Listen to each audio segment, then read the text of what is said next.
Hello, everyone, and welcome to MasterClass Live. For those of you that are new to us, MasterClass is a place where you can learn from the world's greatest minds. We have a wide array of classes that can help you tap into your creative side or to discover your personal best. MasterClass Live was created so that we could connect you directly with our instructors. And today I'm thrilled to welcome one of the most decorated gymnast in the United States, the most decorated gymnast in the United States, Miss Simone Biles. Hi, Simone. Hi, everybody. How are you today? I'm good. How are you guys doing? Good. It's so great to see you. I had the pleasure of getting to know Simone while we shot her masterclass. We spent a lot of time in Texas with you and your wonderful family, with your coaches. And you shared so much with us about the fundamentals of gymnastics. You shared your advanced, very advanced skills. And you also shared with us the mental aspects of your training. And this class did tremendously well in our community. We had such a great response, and we found that not just gymnasts loved the class, but everybody loved the class because so much of what you taught us was so relatable. Was that something that you expected coming out of your experience? To be completely honest, everybody in the gymnastics world has always said I'm pretty unrelatable because I'm not normal. So to get the feedback of the master class to see how relatable I actually was made me feel kind of normal for once. So I was really excited to come together and do that process and build this master class for everyone out there and just feel normal and tell them that I was one time in their place. So you can do it. That definitely came across in the class. And I wondered what surprised you most about doing the masterclass, going through the whole process. What did you take away from the experience? That I even forgot some of the fundamentals that I used to do when we were younger that geared me up for those more advanced skills, and that I still have to work on those fundamentals to this day, and to just tap into my younger self in my mental state and see how I did the process so I could be who I am today. That really surprised me. It was so great to see you working with all the young girls that are at your gym and just how important it was, like you said, to always reinforce the fundamentals that you could never get to the level that you are without actually having those core fundamentals. Yes. Those fundamentals are your root skills. So you may think they don't matter, but you'll take those skills into compulsory to optional and then to elite. Those fundamentals and those core skills are what set you up for your bigger skills. That's awesome. We have a lot of questions coming through. I'm checking them out on the live chat, and Simone's going to answer those questions later. And we're also going to be joined by a special guest later in the show that wants to meet you, Simone. But first, I want to go to some questions that we received from fans all over that wanted to get some tips from you. And we have a question here from Riley. Riley wants to know, are you ever afraid before you try a new skill? And if so, how do you overcome that fear? Yes. For even some of the skills I do now, I'm afraid. But I trust the process. I trust my coaches. Your coaches would never tell you to do something that they don't have faith in you to do. So I would always trust them. But if you're afraid of them, you can always ask for a spot, or you can go down to the basics of that skill and break it into your drills for whatever skill you're going to. And then say you're on beam, you can always start on the high beam. We have some crank beams. I don't know if some of you guys have that, but you can lower it to till you're comfortable. So it can be a low beam, a medium beam, then a high beam. If you guys don't have that, you can usually stack blocks or panel mats next to the beam till you're comfortable and confident enough. And also ask your coach for a spot. That always helps too. Simone, I wondered if you'd share with us the struggles that you had on uneven bars some years ago and just the fear that you told us about in your masterclass. Maybe you could tell us a little bit more about that story. Yes. I feel like even now, I'm 23 years old, still afraid of bars sometimes. But, you know, I have to trust the process, trust my training. I've done everything correctly to get to where I am today. But whenever I was younger, I struggled on bars a lot. Even Jordan yesterday in practice goes, "Would you ever think you would have been a bar swinger?" And I was like, "Not in a million years," because I was so terrified of bars. It didn't come easier naturally to me. Some of the most struggles I had were on single bar releases. I really struggled on my Tkachev. Told that story to you guys in my master class, how I could not do my Tkachev for the life of me. I wouldn't even release the bar. So I had to do years of drills before I finally felt comfortable and confident enough to do it. And my coach even said, "You're going to compete this skill if you miss it or not." And we were at classics. And I was like, this is going to be so embarrassing. All the other girls in the elite group are catching their release moves. And I hadn't ever caught one. And then we go to compete. Right before we compete, I go to the bathroom and I'm like crying. And Lexi Priestman comes in and she's like, "What you have to do is go early." And I'm like, "What do you mean go early?" She's like, "Feel like you're going to sit on top of the bar." She's like, "I've been there. I've done it." I'm like, "Sure, whatever." Go back out there and I just compete. I'm like, I'm going to throw as early as possible, see if I'm going to land on this bar. And I actually ended up catching it and I could just hear my whole entire family screaming. They were so excited. It's such a great moment. And you actually shared with us footage from those days when you were struggling on the bars, and to see where you came from. It's just so tremendous and really, really inspiring. Thank you for sharing that with us. And I saw you on social like last week, I think it was, you were doing that triple double off the beam. And I just thought, oh my gosh. Just playing around. Sometimes we have to keep it light hearted and fun, and just kind of push my capability. Simone, if that's playing around, I don't know. Sometimes. Yeah, Simone's going to get her puppy. I think we're going to have two special guests.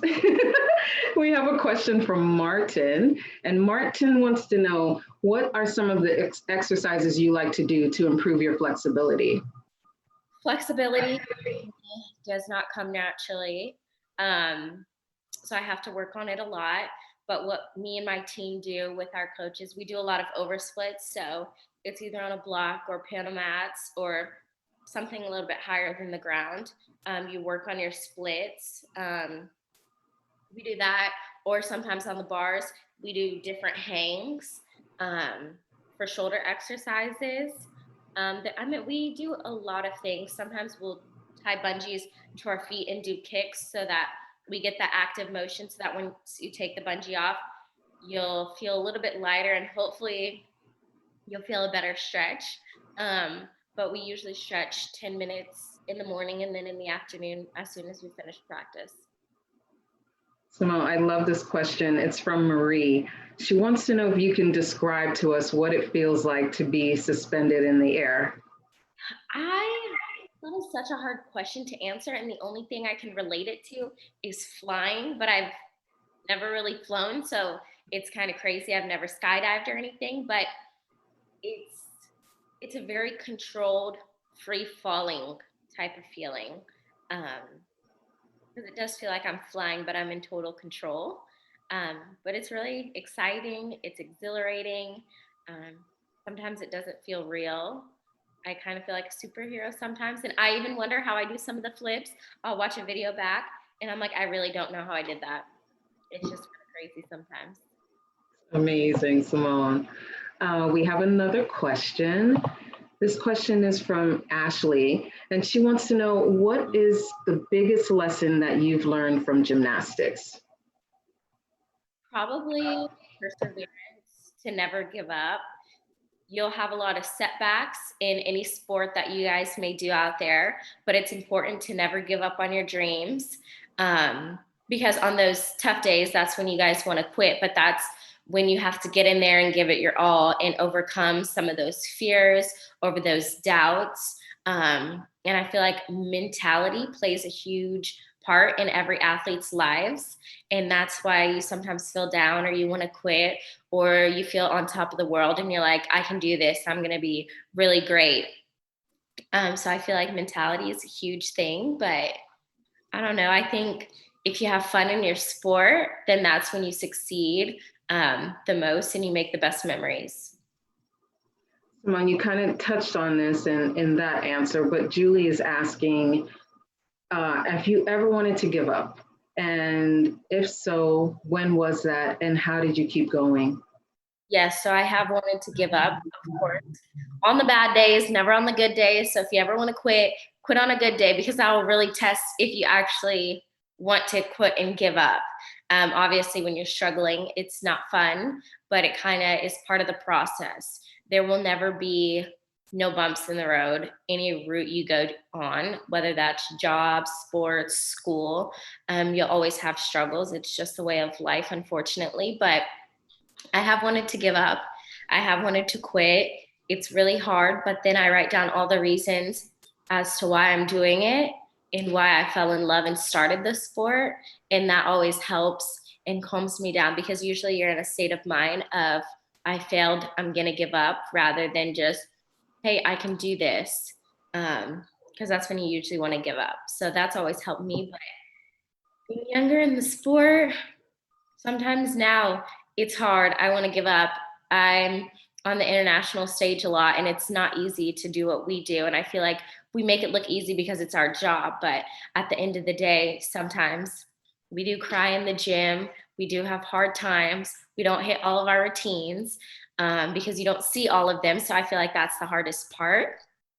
But training is sometimes tough. Even today, I was just laying on the floor in practice this morning, and one of my teammates was like, Simone, are you good? I'm like, yeah, I'm just old. I'm struggling today. Don't get old. Like, it's hard. It's tough. But I'm like, I can do it. My end goal is the Olympics. So usually if you set an end goal, that helps. That's great. Great advice. And speaking of, obviously, we're in very unique times right now, and the Olympics did not happen this year. And of course, you've done a tremendous amount of training for that. How do you stay motivated and prepared for next year? Yeah. So in the beginning of quarantine, it was actually pretty relaxing, only because I took a mental break, mental, physical, because I was telling Cecile today, I was like, we would be at trials today. This would be our third day of training at trials. And I have never felt more prepared and more ready in my life. In February, I was gearing up for a Tokyo World Cup. And I was like, wow, I'm not stressing. I feel really prepared. This has never happened. Usually, like last minute, I feel like I'm scrambling to put my routines together because I panic so much. And I'm like, I've never been so prepared. But I feel like it is just part of the process. And in the beginning of quarantine, mental, physical break. But after like 3 weeks, we did team workouts. We actually did Zoom with our team for an hour, Monday, Wednesday, Friday, Wow. just to stay in shape mentally, physically, see how everybody's doing, see how we can revise the conditioning list that Laurent and Cecile made us. Um, so that kind of kept our spirits up and going, and just to not give up. And we just started training. I think this is our 5th week now. So we're back at it. We're all excited. We're still taking all the precautions because what's going on is still very prominent. It's happening still. So be Okay. careful. And what is some of the advice you shared with the younger girls at the gym during this time? So, it's crazy. I actually have not seen them because we go in blocks. So that after practice, we have 30-minute like intermission, I guess, so that they can clean all of the equipment in the entire gym. So I actually haven't seen some of our little ones, which is super, super sad because we're always training with all of them in the gym together. So it is just weird having Cecile and Laurent's group just train with like some of the guys in the trampolinist on the side too. But it's just us. We go from 7 to 11 right now. July we'll pick up more, and we'll try to do 2 practices a day, every other day, so that everybody else can get their time in too. But it's very different, and it's very early because usually we thought 8 was early. But yeah, it's sad not seeing all the little ones. I miss them a lot. I'm sure they miss you too. And this Actually, we have one last question from a little one named Angie. And Angie wants to know, if you had a superpower, what would it be? I think you already have a superpower, Simone, but Um, I don't know. I feel like there would be ups and downs to every superpower. I always thought I would love like being able to read people's minds, but that's kind of scary. Um, Maybe just transporting. Mhm. That say I wanted to be on the beach, I could transport and then come back in time for practice. Absolutely. Yes, that's definitely what I would pick too. Yes. We're going to move on because we have someone that is really, really anxious to meet you, a special guest. For those of you just tuning in, we're here with Simone Biles, our world-class Olympic gold medalist, amazing gymnast. And Simone has been answering questions that were pre-submitted, and she's going to share with us all the lessons that she shared in her masterclass and some more. And we're going to get to some live chat questions, but right now we're going to go to a special guest, Simone. After your class was released, we had so many amazing stories of people that were deeply inspired by your class. And one of these stories came that captured our hearts from Michaela. Michaela spent her life being dedicated to movement. And unfortunately, she suffered a serious concussion in 2014. She was told by the doctors that her time as an athlete was over. But rather than accept that prognosis, Michaela decided that her recovery was an opportunity to reset. And that's when she actually found your class, Simone. She was really inspired by the message that success is achievable if you're willing to do the work. And 4 years ago, Michaela could not even balance on one foot. And today, Michaela can hold a 30-second handstand. She used the fundamentals that she learned in your class, and it's made her a stronger dancer, figure skater, athlete. And she's pursuing her dream of becoming a performer. Michaela was also named MasterClass Student of the Month, and Michaela is joining us here today. Michaela, welcome. Hi. Hi, thanks so much for having me. And Simone, it's so nice to meet you in person. Thank you. You too. Oh my gosh, your story is very inspiring. Well, likewise, as is yours. Honestly, I was listening to you earlier on this live, and I think that through transparency comes other people's transformation. You're so open about your story, about your beliefs, and about everything that it takes to do what you do and achieve that level of mastery. And so thank you for taking the time to share that with everyone. Oh, well, thank you. Good luck in all your endeavors. I'll be following your story. It's super neat. And thank you for joining us today. Oh, I'm excited to be here. Go about this, Michaela, because I know you had a couple of questions. Now's your chance. Yeah. Okay, awesome. So Simone, you talked lots in your course about different fundamentals. You talked a lot about the fundamentals of gymnastics, which are super applicable. And then you also touched on some of the mental aspects. So my question for you that I think probably a lot of viewers are wondering is, what is one of the core beliefs that you believe has taken you to your level of mastery in your sport? And how can people apply it in their daily lives? Yes. I feel like I saw this picture one time, and it's like what people don't see, what people do see. And it's just putting the work in. And I tell people, yes, I train 32 hours. And they're like, wow, that's a full-time job. And yes, while it is, we have to find the fun in it, the passion, the love, or else you kind of lose that sense of direction for whatever you're doing. So I feel like every day I go in the gym, I have new goals set. And that's why I always love doing short-term and long-term goals, because it keeps me on a good path so that I don't feel the need to give up or I don't feel lost, which is super strange because this year, since they canceled all of our competitions, I do feel that sense of like that loss of direction, because I've never had a year where I don't compete, I don't do anything, there are no camps. But then I'm like, okay, well, I'm just gonna train, stay in shape, look forward to next year. But I feel like people lose their sense of direction because they have nothing to look forward to. And that's when you lose that drive, that fire. So I think what's always kept me going is I've always had my goals written down so that I can see them. Love that. That's Great. such a powerful answer. Yeah. Michaela, one more question. Oh, okay. So tricky. I think another thing that I think you have such an interesting perspective on. You've done lots of traveling, you've done lots of working with young people, with people of all ages you've had the opportunity to interact.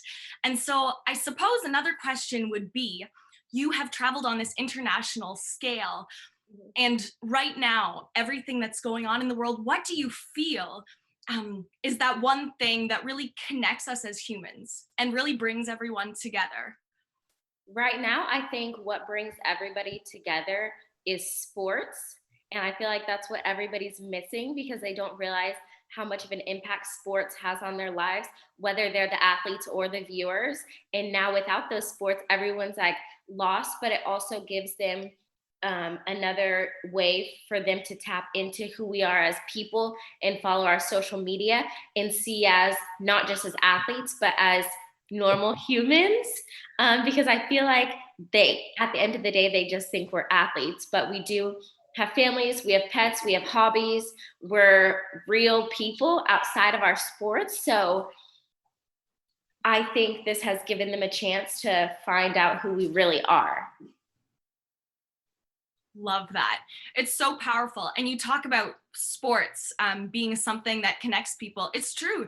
It's such a tool for self-awareness and for getting to know yourself and having that source of bondage with others. That's such a powerful answer, Simone. Thank you. You're welcome. Well, thank you. I appreciate it. It's so oh great. my gosh, no worries. Thank you. It's so great to meet you. And Simone, this is just one example of the many, many stories that we received and inspiration that you were able to give to people. And Michaela is just one person that we wanted to share with you. Michaela, thank you. Thank you so much for sharing your inspiring story with us. Steve, thanks for having me. Simone, thank you for being you and for lighting up the world. You are both wonderful. Thank you so much. Nice meeting you. Nice to meet you too. Bye, everyone. Bye. So sweet. Thank you, Simone, for that. Earlier, we were trying to show you some videos of some pre-submitted questions and tips and tricks that people are looking for to help them with their form. And we're going to go back to that. I think we were able to access them now. So we're going to start with Jasmine, who's looking for some help with her back walkover on the beam. Jasmine's video. Hey Simone, do you have any tips for me on my back walkover on beam?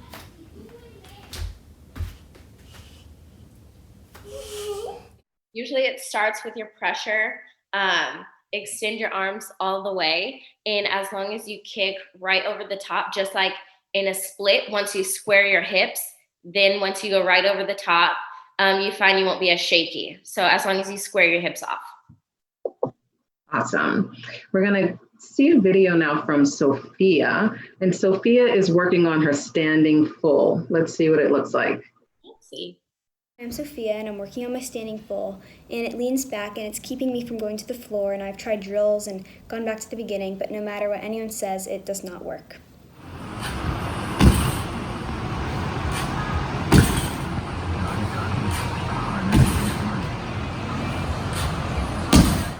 Usually you have to make sure you set before you do any of your twisting.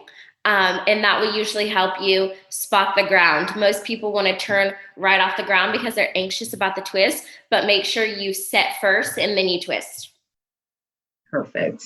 And finally, we have a video from Nyla. Nyla is having trouble with a crooked dismount, and she wants to know how she can keep straight from her tuck straight off the beam. And we're going to check out Nyla's video.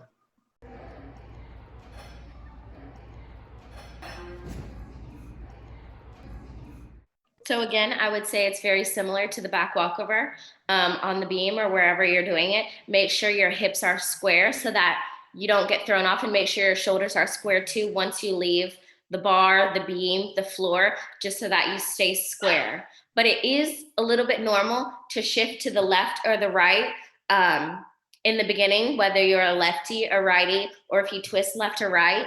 If you watch a lot of my beam videos and my dismounts, I tend to shift to the right, and it is completely normal. So don't freak out about it. I think what was so special about your class, Simone. We used the younger gymnasts to execute the fundamentals.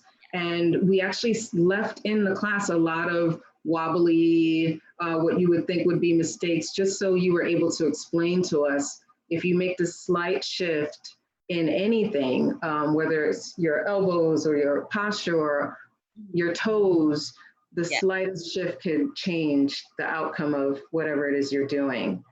Yes, gymnastics is a very spot-on sport, and it involves a lot of repetition, which is hard because it gets boring after a while. But the slightest shift of arm, head, leg will throw you right off. So that's why you have to kind of do those repetitions. So no matter if you do go to the left or the right, you can still stay square and straight, and you don't fall because you kind of, it's normalized almost. I know some of the girls, even on my beam series, sometimes I go completely around the side and they're like, how did you stay on? I'm like, because I know how to shift my body in the air to get back straight. And that's why you do repetition, so you can feel those movements, so that if you feel off, you know how to pull it back in.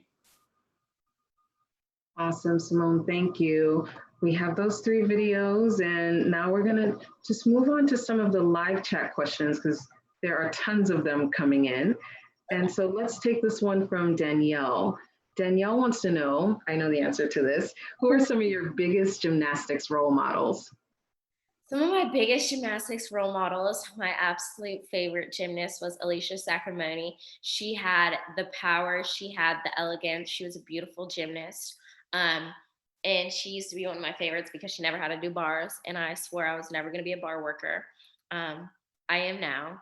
And Laurent and Cecile have very much helped me in that department, as well as becoming a better all-around gymnast.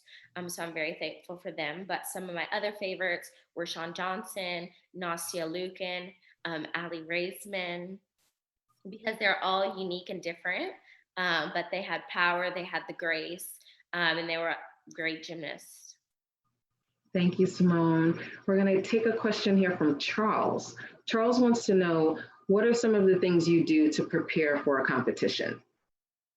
So usually before a competition, usually maybe a week or 2, I'll usually go to therapy to just kind of decompress, be in a different atmosphere, in a safe place, so I can say whatever I want, say how I'm feeling. Any negativity, get those out of the way, and it kind of just calms me. And then obviously in the gym, a lot of repetitions.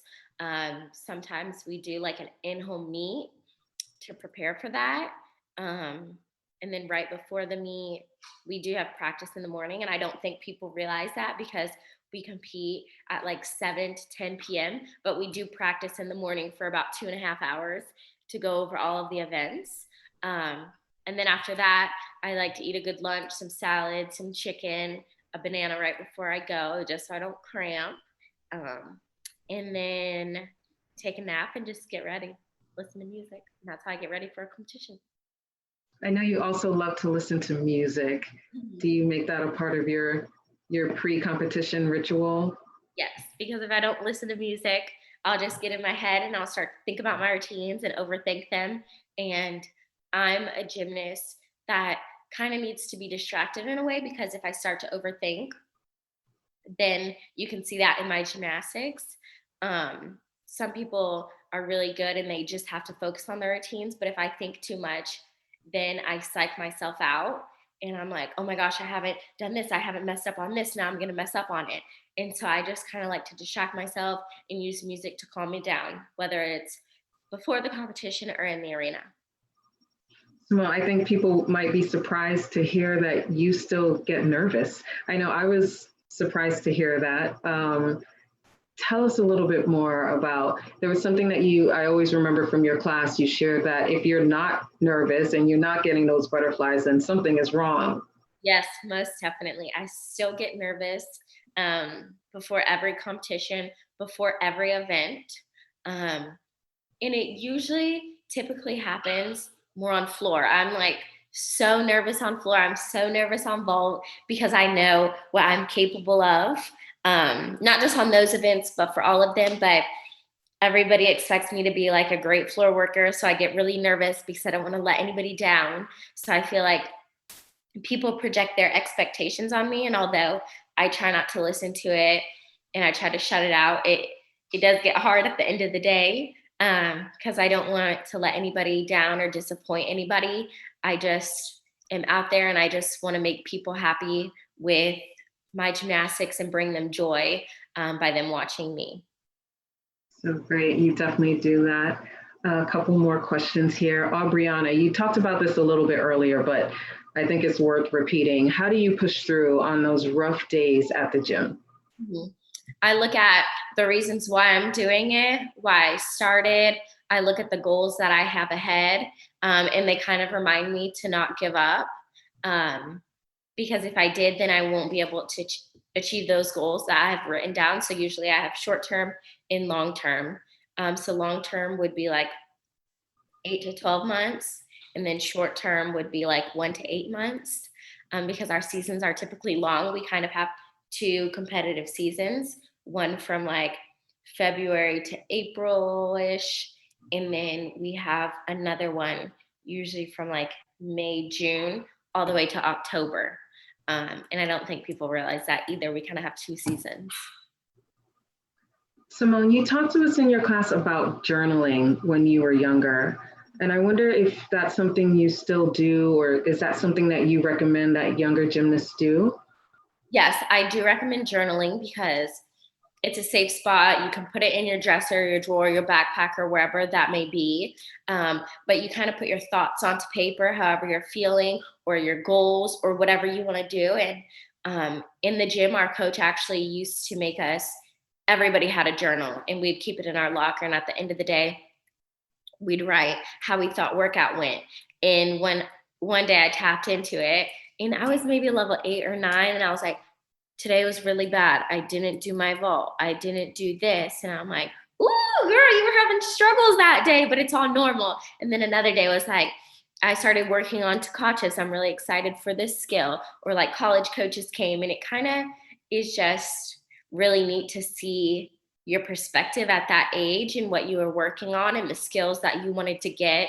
And then you get to check them off and all of that stuff. So I think journaling is really neat.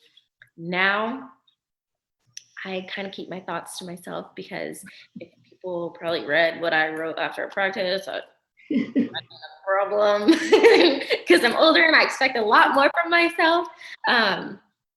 So I like to keep them in my head, or I write little notes, nothing too descriptive. We have a question from Sarah that kind of is a follow-up there. Your accomplishments have put such a big spotlight on you, and it seems like a lot of pressure. How do you shut out all of the noise and stay focused? So before a meet, I try not to read comments or expectations or like in my Twitter feed, I think it only works if you're verified, but we have like a verified section of all like the news people, and everybody's verified who tweets you. So I don't tap into that. I don't look at that because they usually say like how the meet's gonna go or this or that. So I really try not to look at social media before I go out to compete, because before I even step into the arena, they expect me to come out as a winner, and that is a lot of pressure. And at the end of the day, I feel like I put more pressure on myself than anybody else can. But the expectations get hard because even if you mess up, there will be the Debbie Downers or the really excited fans that will still tweet you stuff. So it does get tough, but I have a whole great team surrounding me that makes it all better. That's so great, Simone. I remember you sharing with us when you're actually on the competition floor and everyone's screaming, and you just have to put yourself in a place to block all of that out in order to execute the routines. And I wondered if you would share with us again just how you're able to block that kind of noise out. Yes. So how I block out the pressure and the noise once we're on the floor. We do a lot of pressure sets in the gym. So it's basically salute routines to our coaches or to the national team staff whenever we go to those camps. And that kind of helps calm and ease our mind once we go out there to compete, so that it's just us in the beam, us in the vault, us in the floor, us in the bars. That really, really helps to tune everything out. And then you just picture just yourself out there. So great. We have another question here from Pato. He wants to know if you could recommend any wrist strengthening exercises. Ooh, I feel like one of the body parts that has never really hurt me, knock on wood, are my wrist. But I also do a lot of shoulder exercises and stuff with bungees and weights, so that you can strengthen your wrist. And I know I'm not a professional in strengthening anything, so I don't want to lead you the wrong way, but I'm definitely sure there are exercises online that you can look up, whether you have bungees or weights, and wrist flexibility that will also help strengthen your wrist. Good advice. We have a question from Tamashia. She wants to know, what would you recommend for a 7-year-old that's trying to build her upper body strength? Upper body strength. We do a lot of that in the gym. So that would involve upper body still includes like ab work too, because it still requires that strength. But I would say pull-ups, casts, rope, push-ups. We do slider work across the floor. So your feet are on a slider, like the furniture sliders. And you kind of walk across the floor in a push-up shape. Those help a lot. I feel like the possibilities are endless on where you're geared to. We do P-bar sit-ups. I'm not sure if you know what that is, but you like hang by your knees on a bar or the beam, and then you do sit-ups. All of that would be good. Simone, I'm going to try that after this. And if anybody really wants to see upper body strength in your masterclass, we get to witness you from a seated position, pulling yourself up a rope that's suspended from a ceiling that's, 30 feet up in the air. Oh, that's a great rope. We love that rope at the gym. We have another question here from Michelle. She wants to know if you recommend gymnasts explore other sports to enhance skills or to focus solely on gymnastics. I would say overall, gymnastics will give you the most coordination. So if you love the sport, stick with it. But I'm not saying you can't veer off into other things that you want to try. If you want to try soccer, I guess girls don't do baseball. So, sure, yeah. Softball. I never tried any other sport. Gymnastics was the first sport I ever tried, and I just completely fell in love with. And so I never felt the need to veer off. Now that I look back at it, I'm like, oh, I wish I would have tried swimming or dancing or this and that. But I feel like it's all stuff I can pick up now if I wanted to try. Like, say I wanted to try tennis, I could go take a tennis class or just have fun with it. But as a kid, I would say explore your options just so you don't think you missed out on anything. We have a question from Carla. She wants to know what your favorite skill is. Ooh, I feel like my favorite skill has to be any of my biles. I have 4 biles. I have 1 on beam, 1 on vault, and 2 on floor. So I feel like any of those definitely have to be my favorite. Definitely. And we have a question from Silvio. Silvio says, my daughter Sophia is a gymnastics athlete and is not training regularly. What would you say to her in order to maintain the motivation? Yes. Well, it sounds like she's pretty young, but you can't force your kids to do the sport. If they want to take a little break, I would let them, because then they'll realize how much they miss that sport, but she's probably going through a hard time, or maybe she has some of that fear. I know you can watch some of those videos in my masterclass to get a better grasp of how I overcome fears and the mentality aspect of it. But I would just say, have fun, try to get back in the gym, find the love and joy, and talk to your coaches as well. I know at our gym, we communicate very well with our coaches, whether it's the little ones or the older ones. If we're ever having a problem, they're kind of our go-to so that they can guide us in the best direction, because it's a team effort at the end of the day. You have such an incredible relationship with your coaches, Cecile and Laurent. I wonder if you could share with us, in your class, you talk about how important that relationship is and the trust that you have to have. Can you share some of that with us? Yes, I think the number one thing for a relationship with your coach is trust, because without that, you'll kind of be all over the place. And it's not good for your mental health.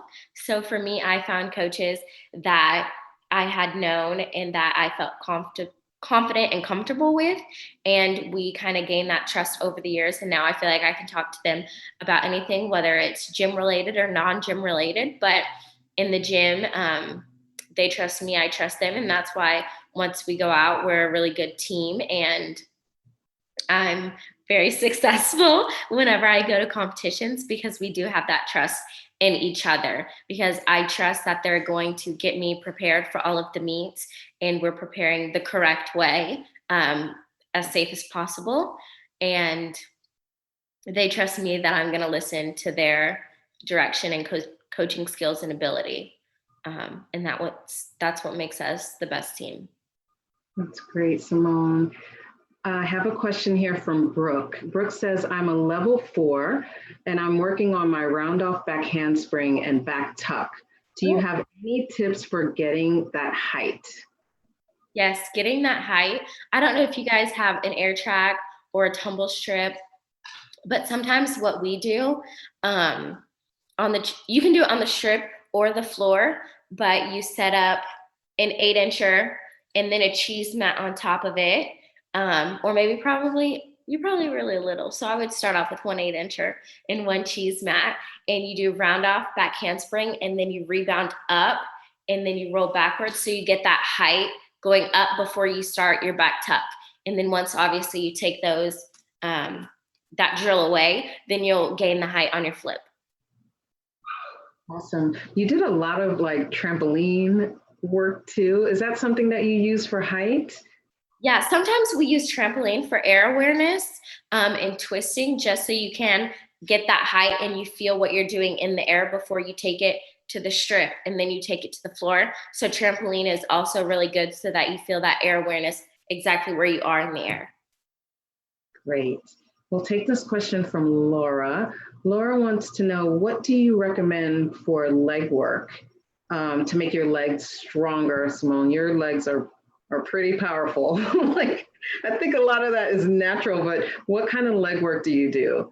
Yes, I've always been very naturally gifted in the leg department. But Laurent, we do leg conditioning. We used to do it every other day, but now it's like every Monday, depending on if we're like in competition season or whatnot. But he makes us do a whole entire leg circuit.